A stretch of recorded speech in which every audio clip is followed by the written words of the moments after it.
So today I'm going to be giving you guys my first impressions on the brand new Kenzo Homme Eau de Toilette Intense. I guess this box can go either way or like that. Kenzo Homme EDT Intense. I really like the look of the bottle on this one here. You got like a kind of a piece of bamboo, only blue bamboo. It just has an interesting look all around. I'm going to go ahead and get this one out of the box, spray it on skin for the first time, and give you my first impressions. Let's go ahead and take a quick look at the bottle first. Here it is out of the box, and I have to admit, it does look nice. You get a nice kind of semi-transparent blue color, a nice deep rich blue. So automatically I'm thinking of something that's going to be a marine aquatic style scent, and I would imagine that's kind of what they're going for here, as it is a Kenzo fragrance.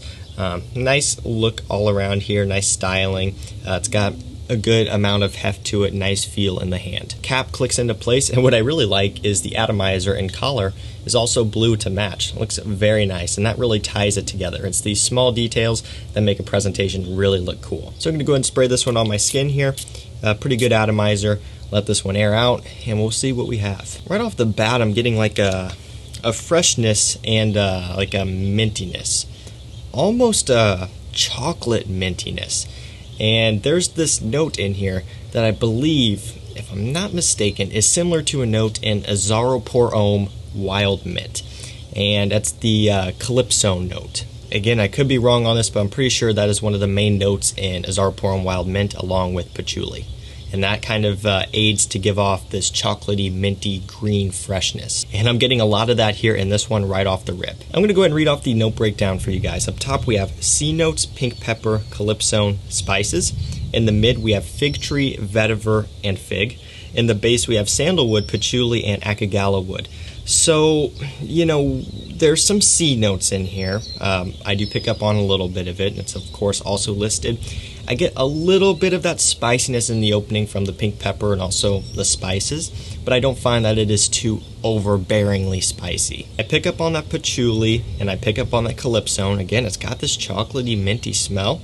A little bit of fig. I'm not the biggest fan of fig, and while it's in this scent, it's not overdone to the point where it makes me dislike it. You know, I like it in moderation, and the fig is used in moderation here with this one. What I find here is that this one just has a cooling effect overall when you smell it. And being in July, as of I believe today, when you're watching this video, yeah, it's something that is nice. You know, you want that cooling type of aspect. I get a little bit of sandalwood, which kind of gives it a masculine, modern, woody creaminess. So one thing that I do want to make clear here, while you look at the bottle and maybe you see that there are C notes, aquatic notes, whatever, you're going to have to be warned that this isn't your typical traditional summertime aquatic freshie. Again, there is a bit of sweetness from this one, there's some depth, there's almost a chocolatiness as well.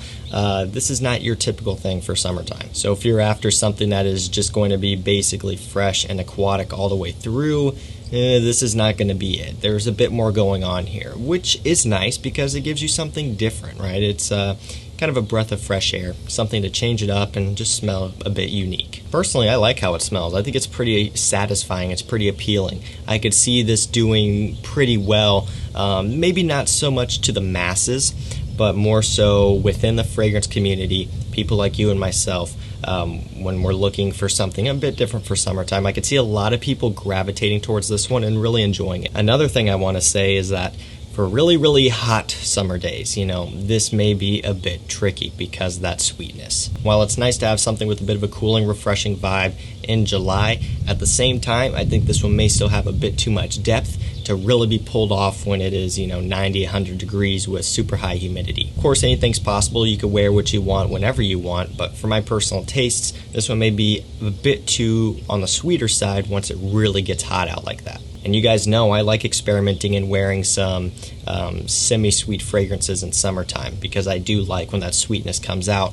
But if you get something with a bit too much sweetness, then it may start to get kind of cloying and just a bit too strong. I'm curious to test performance on this one. Hopefully it'll be a good performer. I think it does have potential due to that depth that it has in the base. As it's on my skin right now, it seems to be doing solid, although that doesn't really speak for much because this is not even a 10-minute video yet. But I can smell it from my hand just right now without me having to bring it up and smell it, just kind of wafting in the air outdoors. I'm able to pick up on it. So I do think that's going to leave a really nice scent trail. And I also do think that it'll have the potential to last a relatively good amount of time throughout the day. If you could get a good, I don't know, 8 hours out of this one, I think that would be really solid, and you could even get longer. Of course, some people may get less performance. It's all a skin chemistry thing. In terms of the compliment appeal on this one, that's going to be something that is going to be up in the air. It's not your blue fragrance ambroxan traditional compliment getting DNA, right? This is something a bit different. And so I think there will be some people who smell that and they're like, oh, that's nice. What are you wearing? Maybe they'll like it. Maybe some people who smell it and they're just not a fan. This is going to be kind of one of those in-between type of scents. I think for those that it'll work well for, it'll do really well. And I think other times it may not do so hot. But I mean, there are so many compliment forward fragrances out there that you can purchase and look for these days, and more are being released, but there are already a ton that have been out for years now.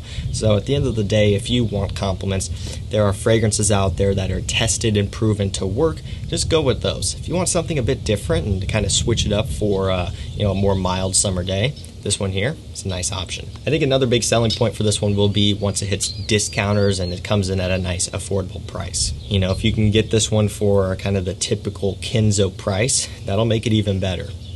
And I also do find that the quality is really good and actually surprisingly good. I was expecting, maybe a bit more of a semi-synthetic opening, and it's not that Kenzo fragrances are bad quality at all. But when you look at the price that these end up for on discounters, sometimes you may think, okay, what's the quality going to be like? And I can say this one here, very smooth, very well blended from opening to as it's currently sitting right now. I'm going to need some more time to test this one, and I'll come back with a full review at some point, probably in a couple months or so. But let me know, guys, are you excited to try this one? If you have tried it, what do you think? I'm liking it so far, and I'm excited to keep wearing it, and then I'll come back with a full review where I'll go over performance and all of that stuff. That's going to do it for me. Thank you so much for watching. Stay safe, stay healthy. We'll see you tomorrow with another one. Take care.